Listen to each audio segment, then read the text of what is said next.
Buenas noches, licenciada. Para mí es un gusto seguirle dando lectura a los capítulos del Código Civil. Vamos en el capítulo 5, paternidad y filiación extramatrimonial.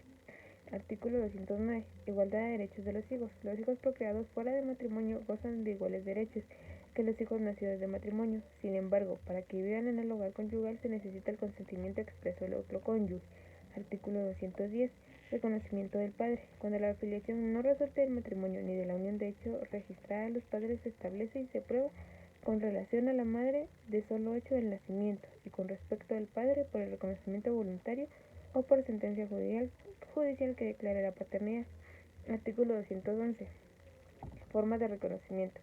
El reconocimiento voluntario puede hacerse en la partida de nacimiento por comparecencia ante el registrador civil, por acta especial ante el mismo registrador, por escritura pública y por testamento y por confesión judicial. En los casos de los tres últimos incisos de este artículo debe presentarse al registrador civil el testimonio o certificación del documento, en que conste el reconocimiento para su inscripción, anotación de la partida de nacimiento respectiva. Artículo 212. El reconocimiento no es revocable. El reconocimiento no es revocable por el que lo hizo. Si se ha hecho en testamento y este se revoca, no se tiene por revocado. El reconocimiento tampoco puede sujetarse a ninguna modalidad.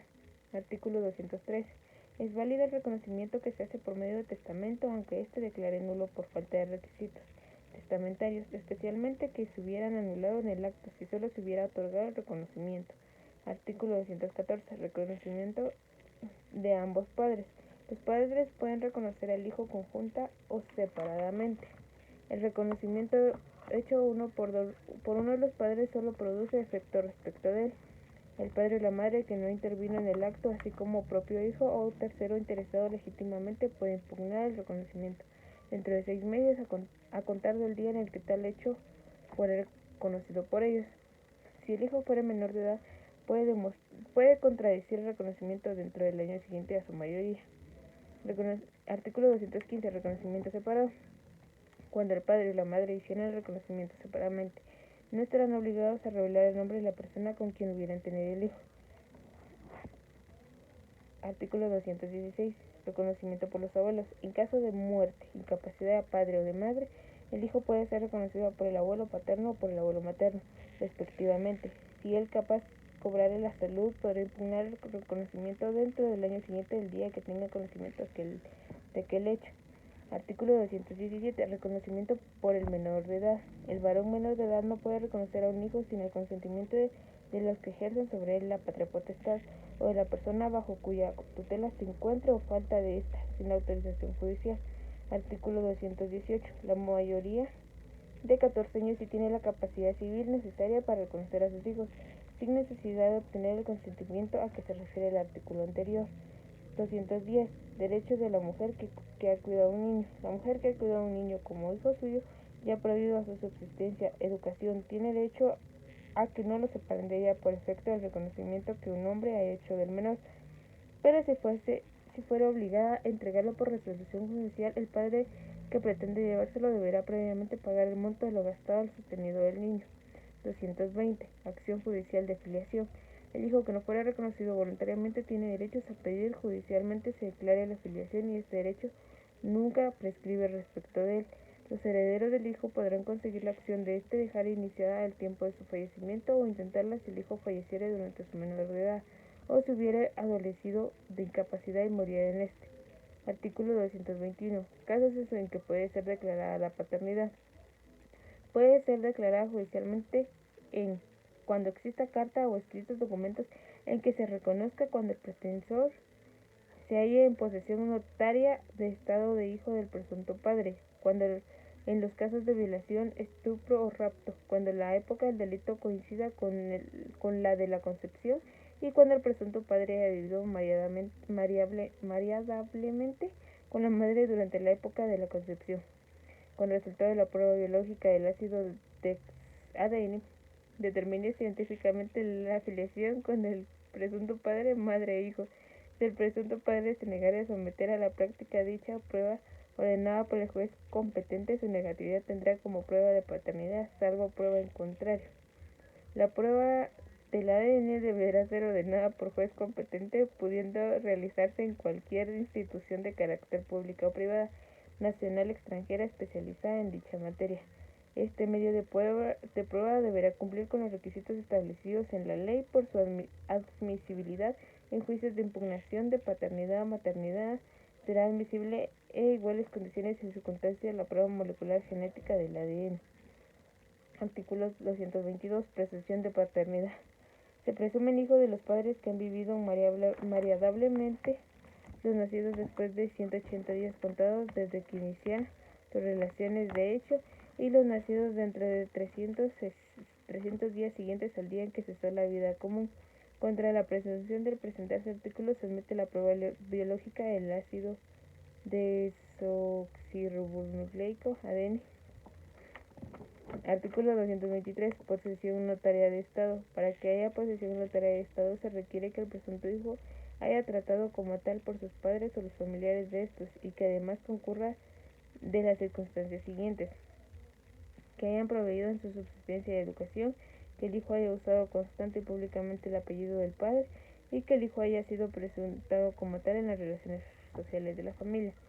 Artículo 224. Acción de filiación después del fallecimiento de los padres. Acción de filiación solo podrá entablarse en la vida del padre o madre contra quien se dirija, salvo en los siguientes casos: cuando el hijo sea póstumo, cuando la persona contra quien se dirija la acción hubiere fallecido durante la menor edad del hijo y en los casos mencionados en el artículo 21.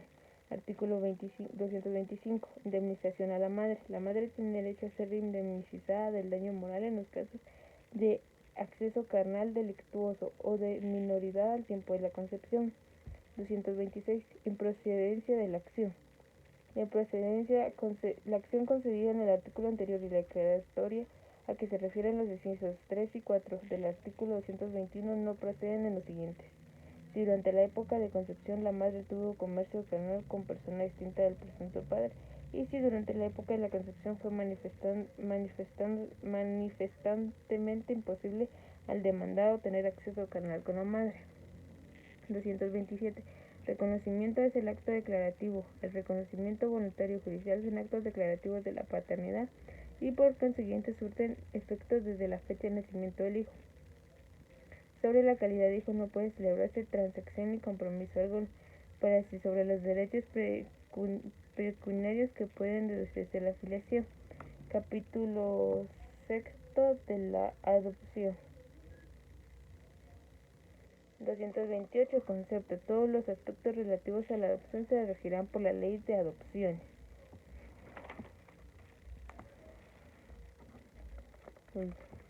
Todos estos artículos están derogados hasta el 251. Capítulo 7 de la patria potestad.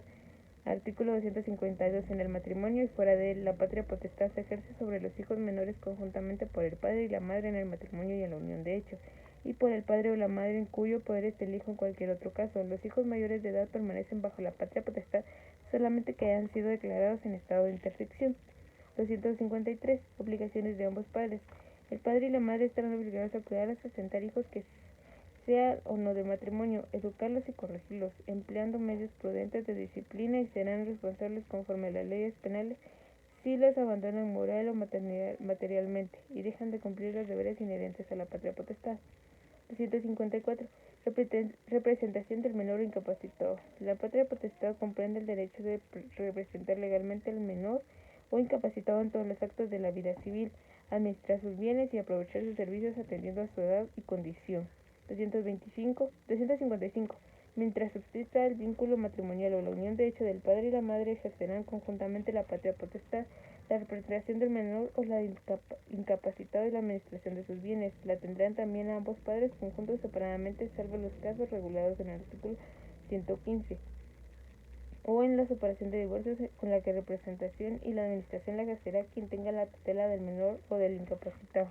256. Pugna entre el padre y la madre. Siempre que haya pugna de derechos e intereses entre el padre y madre en ejercicio de la patria potestad, las autoridades judiciales respectivas deberán resolver lo que más convenga al bienestar del hijo. Artículo 257. Padre menores de edad.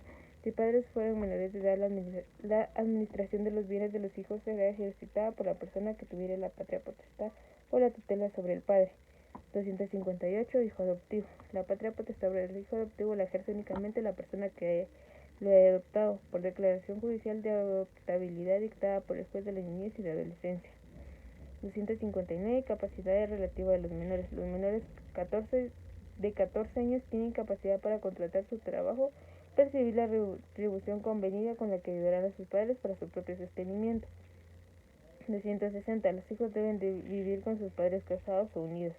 Los hijos menores de edad deben vivir con sus padres o con el padre o la madre a los que tenga cargo. No pueden, sin permiso de ellos, dejar la casa paterna, materna o en aquella de sus padres. Lo opuesto debiendo en todos los casos ser auxiliar en la autoridad doméstica por la pública, para hacer a los hijos del poder de vivencia y sus progenitores. 261. Madre soltera o separada. Cuando el padre y la madre no se han casado ni estén unidos de hecho, los hijos estarán en el poder de la madre, salvo esta convenga en que pasen a poder del padre o que sean internados en un establecimiento de educación. Artículo 262. El interés de los hijos es predominante. No obstante lo preceptuado en los artículos anteriores, con la conducta en que padre sea perjudicial a un hijo y se demande la suspensión o pérdida de la conveniencia del menor, puede disponer también, mientras resuelven en definitiva, que salga a la casa de sus padres y quede al cuidado del pariente más próximo o de otra persona de reconocida honorabilidad y, si fuera posible, de un centro educativo. 263. Los hijos deben respeto a sus padres. Los hijos, aun cuando sean mayores de edad y cualquiera sea su estado de condición, deben honrar y respetar a sus padres y están obligados a prestarles asistencia en todas las circunstancias de la vida. Bienes de los hijos. Los padres no pueden enajenarse ni gravar a los bienes de los hijos ni contraer nombre de ellos obligaciones que excedan los límites de su ordinaria administración, sino por causa de absoluta necesidad y evidente utilidad previa a la autorización del juez competente e intervención del Ministerio Público. 265. Tampoco podrán los padres celebrar contratos de arrendamiento por más de 3 años ni recibir la renta anticipada por más de un año sin autorización judicial, ni vender valores comerciales, industriales, títulos, renta, acciones, fondos, frutos y ganados por menor valor de lo que se cotiza en la plaza del día de la venta, ni prestar garantía en representación de los hijos a favor de tercera persona. 266. Siempre que el juez conceda la licencia para enajenar o agravar bienes inmuebles, tomará las medidas necesarias para que sea el producto de la venta o del crédito sea ampliado en el objeto del motivo de la autorización y que el saldo, si lo hubiera, se invierta debidamente depositándose mientras tanto en un establecimiento bancario. 267. Salvo el caso de sucesión intestada en el que ejerce la patria potestad, no puede adquirir ni directamente ni indirectamente bienes o derechos del menor. Los actos realizados contra prohibición pueden ser anulados a la solicitud del hijo a sus herederos. 268. Tutor especial. Si surge conflicto de intereses entre hijos sujetos y misma patria potestad entre ellos y los padres, el juez nombrará un tutor especial. Artículo 269. Separación de la patria potestad. Si el que ejerce la patria potestad disipa los bienes de los hijos o por su mala administración se disminuye o desprecian, será separado de ella. La solicitud de los ascendientes del menor pariente colaterales dentro del cuarto grado de consanguinidad o el Ministerio Público. 270. Los padres están obligados a prestar garantía de la conservación y administración de los bienes de los hijos cuando pasen a ulteriores nupcias o cuando sean declarados en quiebra. 271. Si al que haya bajo la patria potestad se le hiciera alguna donación, se le dejara herencia, legado con la expresa condición de que los bienes no los administren los padres, será respetada la voluntad del donante testador, quien deberá designar la persona o institución administradora, y si no lo hiciere, el nombramiento lo hará el juez en persona de reconocida solvencia y honorabilidad, si no hubiera institución bancaria autorizada para tales cargos. 372. Los padres deben entregar a los hijos, luego de estos que lleguen a la mayoría de edad, los bienes que pertenezcan y rendir cuentas de su administrador. 273. Suspensión. La patria potestad se suspende por ausencia al que la ejerce, declarado judicialmente, por interdicción declarada de la misma forma, por ebriedad consuetudinaria y por tener el hábito del juego, por el uso indebido y constancia de drogas o estupefacientes.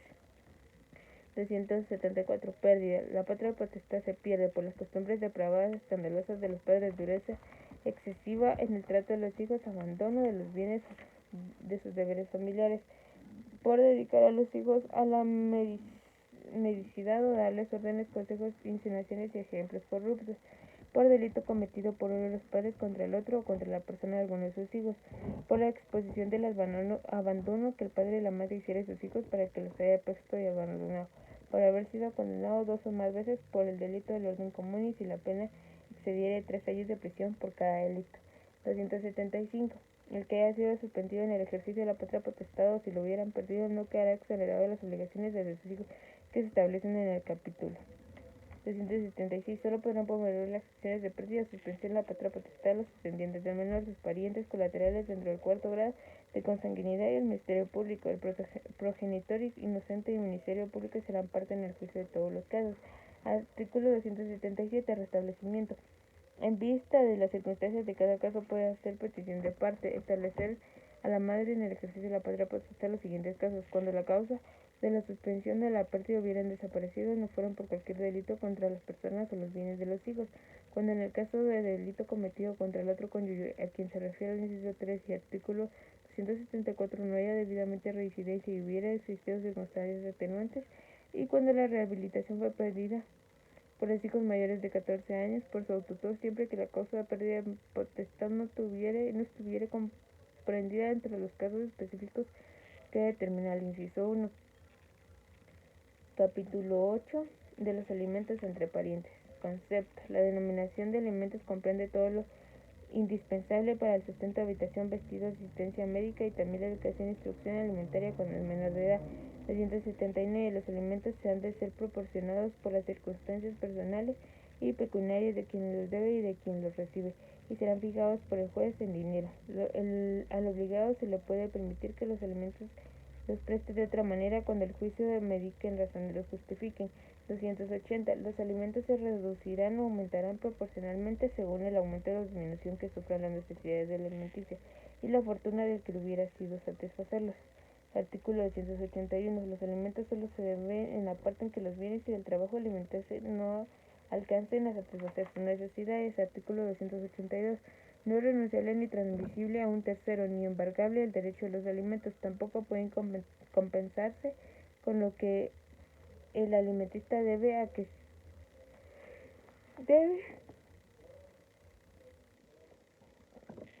ha de prestarlos. Podrá, sin embargo, compensar, embargarse, renunciarse y ajenarse de los alimentos y retrasados. Artículo 283. Personas obligadas. Están personas obligadas recíprocamente a darse alimentos en los cónyuges, descendientes y hermanos. Artículo 290. Los descendientes no pueden tampoco exigir alimentos cuando han cumplido 18 años de edad, a no ser de que hayan habitualmente enferma, impedidos o en estado de interdicción, y cuando se les asegura la subsistencia hasta la misma edad. Artículo 291. Las disposiciones de este capítulo son aplicables a los demás casos en que por ley, por testamento o por contrato se tenga derecho alimenticio, salvo lo pactado. 292. Obligación de garantía. La persona obligada a dar alimentos con la cual haya habido necesidad de promover juicio para obtenerlos deberá garantizar suficientemente la cumplida prestación de ellos con hipoteca si tuviera bienes hipotecados o confianza u otras seguridades o juicio del juez. En este caso, el alimentista tendrá derecho de que sean anotados bienes suficientes de obligados y mientras no lo sea garantizado. Capítulo 9. De la tutela. Párrafo 11. Disposiciones generales. Casos en que procede el menor de edad que no se halla bajo la patria potestad quedará sujeto a tutela para el cuidado de su persona y de sus bienes. También queda sujeto a tutela aunque fuera mayor de edad el que hubiera sido declarado en estado de interdicción si no tuviera padres. El tutor es el representante legal del menor o incapacitado. Artículo 294. La tutela se ejerce por un tutor y protutor cuyos cargos personales no pueden delegarse, pero pueden otorgar mandatos especiales para actos denominados. 295. La tutela y protutela son cargos públicos cuyo desempeño están obligados todas las tutelas que se encuentran en pleno goce de sus derechos civiles.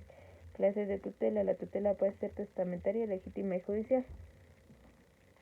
Testamentaria. La tutela testamentaria se instituye por testamento por el padre o la madre en que los hijos están bajo su patria potestad. 298. Los padres y los abuelos en su caso pueden nombrar un tutor y ser protutor para todos o para varios de sus hijos o para cada uno de ellos. También pueden nombrar varios tutores y protutores que ejerzan el cargo uno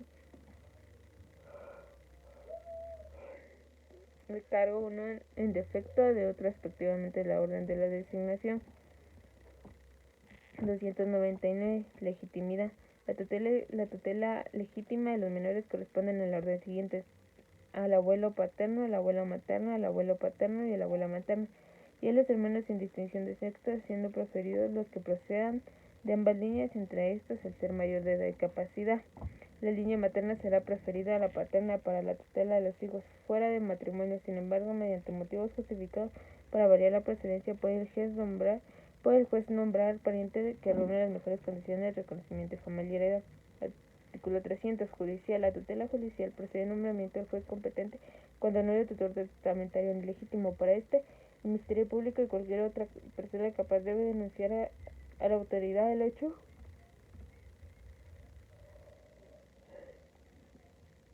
que da lugar a la tutela no provista. Para la designación de la promesa del tutor deberá tomar en cuenta las circunstancias que se mencionan en el artículo anterior. Artículo 301. Tutela de los declarados en estado de interdicción. La tutela de los mayores de edad declarados en estado de interdicción corresponde al cónyuge, al padre y a la madre, a los hijos y mayores de edad y a los abuelos que en orden anteriormente estaban establecidos. 303. Derecho de los menores que han cumplido 16 años. A los menores que hayan cumplido 16 años deben asociarlos en tutor de administración de los bienes para la formación y reconocimiento, y crecieren de tutor tendrán derecho a posponer entre parientes llamados tutela legítima, a falta de estos de la persona reconocida nobilidad y tutela judicial. Artículo 311. El discernimiento de la tutela se rige por la ley del lugar del domicilio del menor incapacitado. El cargo del tutor discernido en país extranjero de conformidad con las leyes de dicho país será reconocido en la República.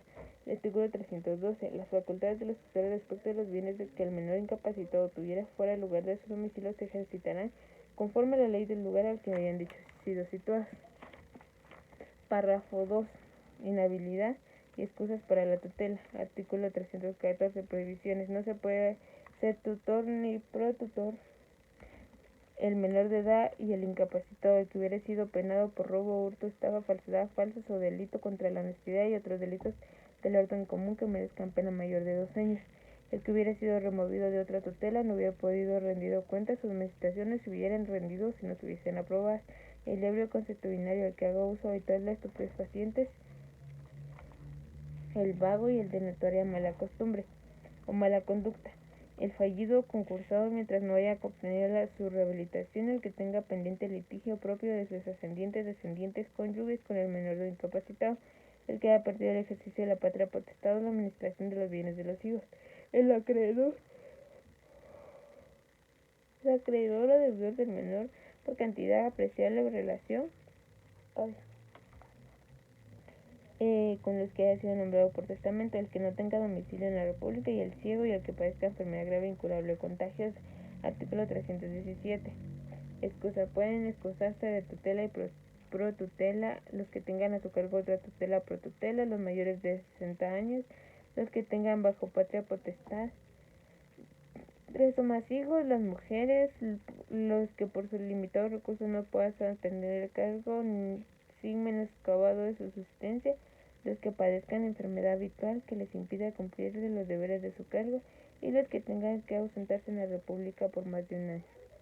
Artículo 318. Los que no fueran parientes del menor incapacitado que no estará obligado a aceptar la tutela o protutela si hubieran personas llamadas por la ley que no tengan excusas o impedimento para ejercer aquellos cargos. Párrafo 3. Ejercicio de la tutela. Discernimiento del caso. El tutor y protutor no entrarán en ejercer sus cargos sino después de discernidos por el juez. Ninguna tutela o discernida está llenada de los requisitos que para su ejercicio exige la ley. Artículo 320. Obligación de hacer inventario. El tutor procederá al inventario y evalúo de los bienes del menor incapacitado dentro de los 30 días siguientes a la aceptación del cargo, plazo que podrá ser restringido o ampliado prudencialmente por el juez según las circunstancias. En ningún caso ni por aún disposición del testador quedará el tutor eximido de esta obligación. Constitución de garantía.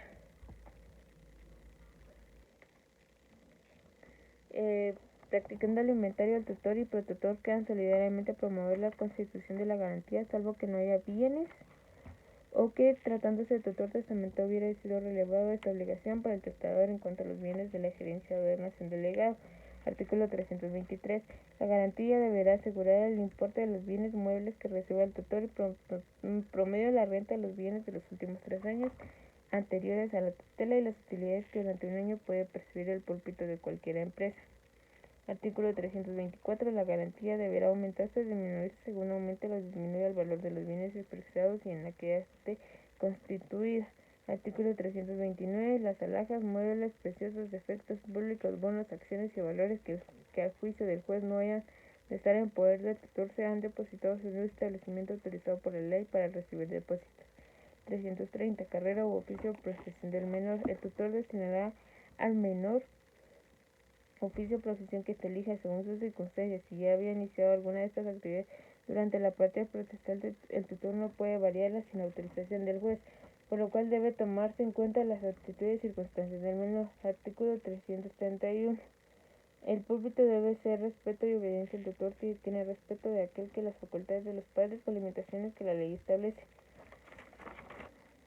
Artículo 333. La venta de valores comerciales o industriales, títulos de renta, acciones, bonos, frutos y ganados podrán hacerse extrajudicialmente, pero nunca por menor valor del que se cotice en la plaza del día de la venta, el cual deberá comprobar el tutor al rendir cuentas.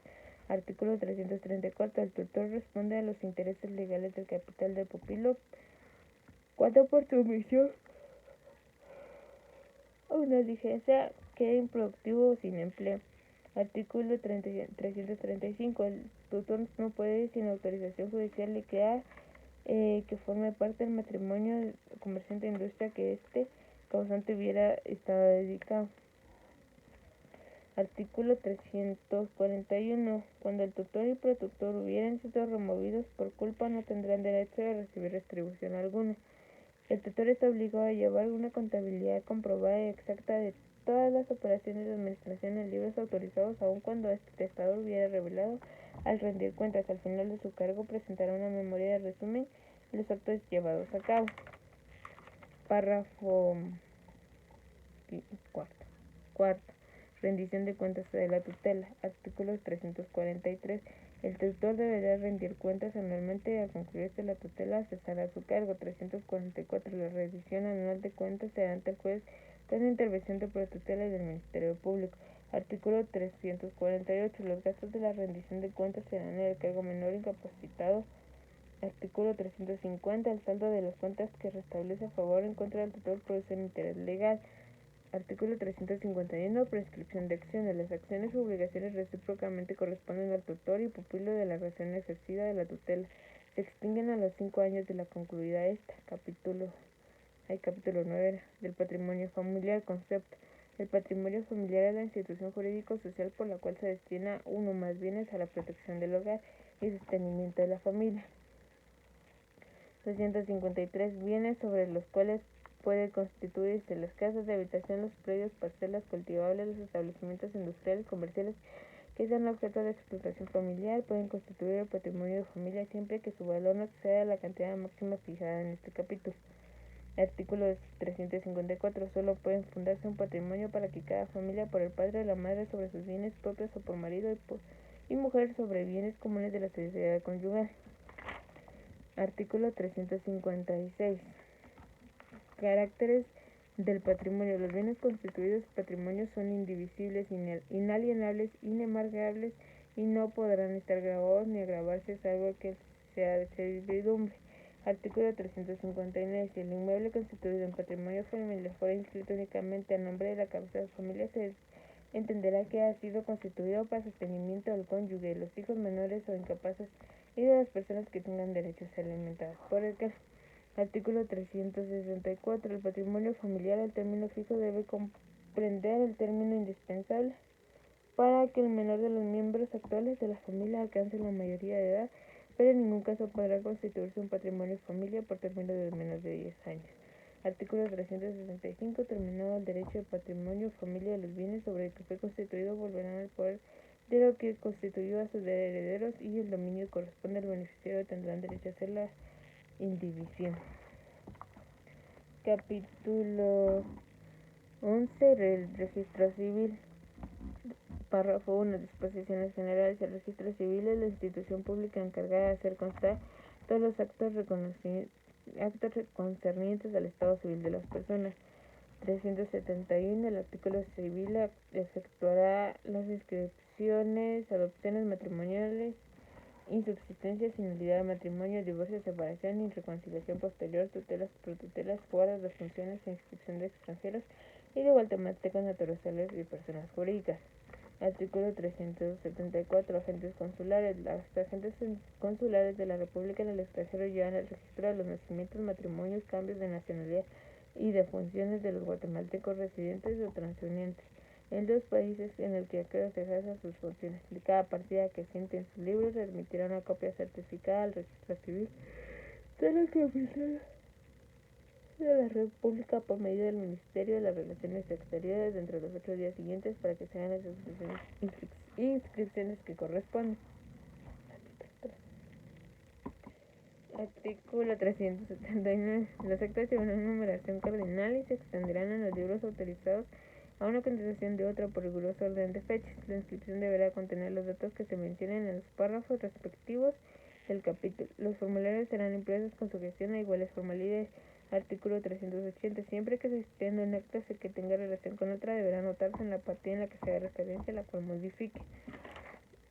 384. Inspección. El registrador civil de la capital y los registradores de las demás cabeceras del departamento tendrán la inspección y vigilancia en los registros civiles municipales de sus respectivos departamentos, debiendo visitarlos e instruir a los municipales encargados de llevarlos respecto a los requisitos y formalidades que asentaron a las inscripciones. Levantaron el acta de visita en el que harán constar las faltas y irregularidades que observan en la medida dictada por subsanarlas, de los cuales se darán cuenta el alcalde respectivo. Artículo 388. El registro civil son públicos y las inscripciones son gratuitas. Cualquier persona puede obtener certificaciones de los actos y constancia que contenga. Las certificaciones que expliquen los registradores pagan el honorario fijado en el arancel que regula esta materia, debido a insertarse en ellas todas las notas marginadas que contenga la partida. Artículo 389. Registros parroquiales. Los registros parroquiales prueban el estado civil de las personas nacidas antes de la institución del registro y también el de los nacidos en lugares de poblaciones durante el tiempo que carecieron de dicha institución. Artículo 390. El reglamento del registro civil contendrá las demás disposiciones que deben normar su funcionamiento y regular su perfecta organización en todos los municipios de la República. Artículo 391. Plazo para dar parte. Registro de nacimientos. Los nacimientos que ocurran en la República deberán declararse al registro civil respectivo para su inscripción dentro del plazo de 30 días del alumbramiento. 392. Quien deba dar aviso de la aclaración del nacimiento de un niño será por el padre o la madre o el defecto uno de otro por otras las personas que han asistido al parto.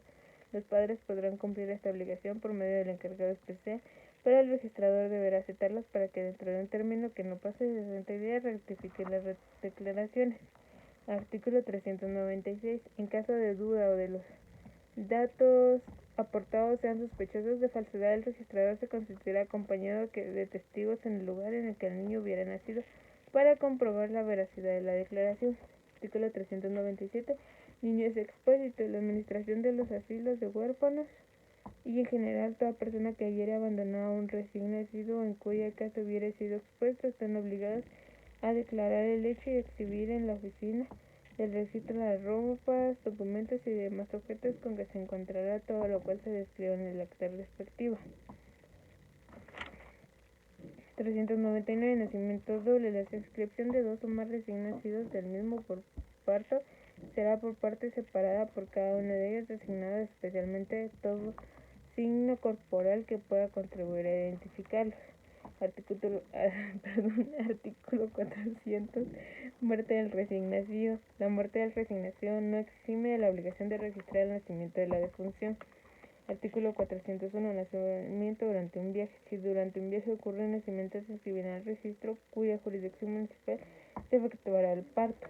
Artículo 403. Hermanos del mismo nombre. Si el recién nacido tuviera o hubiere tenido uno o más hermanos del mismo nombre, se hará constar esta circunstancia en la partida de nacimiento y será también referencia en su caso a la muerte de los hermanos homónimos.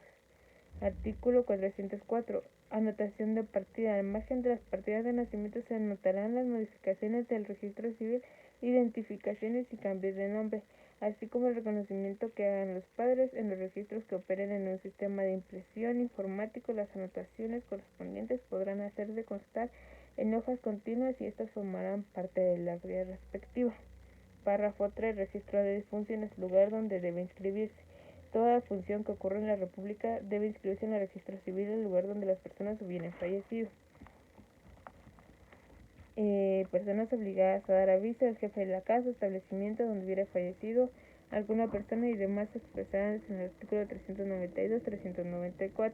Están obligadas a dar aviso al registro civil por sí o por medio de otra persona en un término que no exceda 24 horas.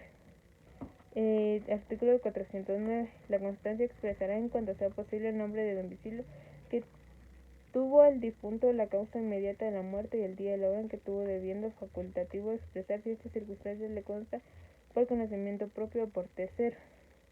412. Formalidades de la partida de función. El acta de función deberá expresar en cuanto sea posible el nombre, apellido, edad, sexo, origen, domicilio, residencia, profesión, oficio de la persona muerta, indicando el nombre y apellido del cónyuge, si hubiera sido casado, el lugar de fecha y hora en que se hubiera acaecido la muerte y la enfermedad o causa de defunción, los nombres y apellidos del padre y de la madre del muerto si se supieran, si testa y ante quién, y los nombres y apellidos, edades, profesiones o domicilios de los declarantes. Artículo 414. No podrá sepultarse el cadáver de ninguna persona sin que presente encargado del centenario constancia de la defunción inscrita en el registro, salvo si lo dispuesto en el artículo 407. 416. Muerte a bordo de un buque. En caso de muerte a bordo de un buque que navegue en aguas de la República, será obligado el capitán del buque ponerlo en conocimiento de la autoridad del primer puerto nacional a donde arribe, para que se inscriba en el registro civil de puerto. Cuando la defunción hubiese acaecido en el alta mar o aguas jurisdiccionales extranjeras, en buque que navegue con bandera de la República, tendrá el capitán la misma obligación. Artículo 219. Cuando hubiera noticia cierta de los hechos a que se refiere el artículo 64, será inscrita la defunción del registro de la vecindad de las víctimas.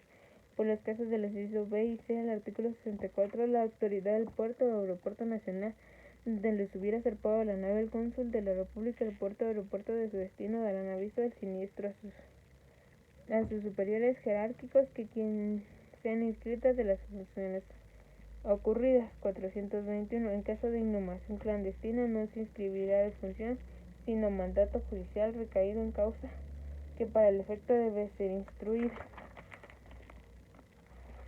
Artículo 422. Inscripción. Registros de matrimonio. La inscripción del matrimonio la hará el registrador civil inmediatamente al que reciba la certificación del acta de su celebración o aviso respectivo. 423. En la partida de matrimonio se anotará cualquier otra inscripción que posteriormente se eligiera el registro, efectuándose conyugal sin perjuicio de la anotación final de la sentencia que declare nulidad, insubsistencia del matrimonio, separación, divorcio o reconciliación, transcribirán el libro correspondiente. Artículo 429. Cuando el reconocimiento proceda a la sentencia, los tribunales se cuelgue o oficio solicitará parte enviada registro copia de la ejecutoría en que se declara la afiliación para que la inscripción que corresponde, en su caso copia certificada del acta de confesión judicial en que consta el nacimiento. Artículo 330. Los tutores, protutores y guardadores que están obligados a presentar el registro civil de documentos acredite su cargo y certifique el acta en que se hubiere discernido para su inscripción. Artículo 332. El extranjero domiciliado en la República debe inscribirse al régimen haciendo constar su nacionalidad, estado civil, profesión, oficio, de modo que el lugar de la última residencia y el tiempo que tenga de estar en el país esté efectuado. Deberá exigirse la presentación de documentos auténticos que identifiquen su persona. Artículo 434. El domicilio de los extranjeros en la República solo podrá comprobarse en una certificación por partida de inscripción del registro civil. Párrafo 8. Registro de adopciones y de uniones de hecho. La adopción será inscrita en un libro especial de acuerdo a lo establecido en la Ley de Adopciones. Artículo 437. En la partida de la unión de hechos se deben atarse al día en que se dio principio a tal unión y de los hijos procreados si constaran tales datos en los documentos presentados. Párrafo 19. Registro de personas jurídicas. 438. Libro especial del registro de personas jurídicas. Se hará la inscripción de las comprendidas en los incisos 3 y 4, párrafo final del artículo 15 de este código. 439. La inscripción se hará con presencia del testimonio de escritura pública en que constituya la persona jurídica, debiéndose dar cumplimiento a los requisitos que establece el contratado de sociedad en el código respectivo. Con la escritura debe acompañarse una copia de la misma en papel sellado de menor valor que quedará archivada devolviéndose el testimonio de la escritura con la razón de haber quedado inscrita la persona jurídica. Artículo 440. Las asociaciones que menciona el inciso 3 del citado artículo 15 presentará para su inscripción copia simple certificada de sus estatutos o reglamentos y acuerdo de la aprobación del reconocimiento de su personalidad jurídica y documentos que quedarán en el poder del registro. El párrafo 10. El artículo 441 lo tengo derogado. Espero que le guste mi exposición, que pase buena noche.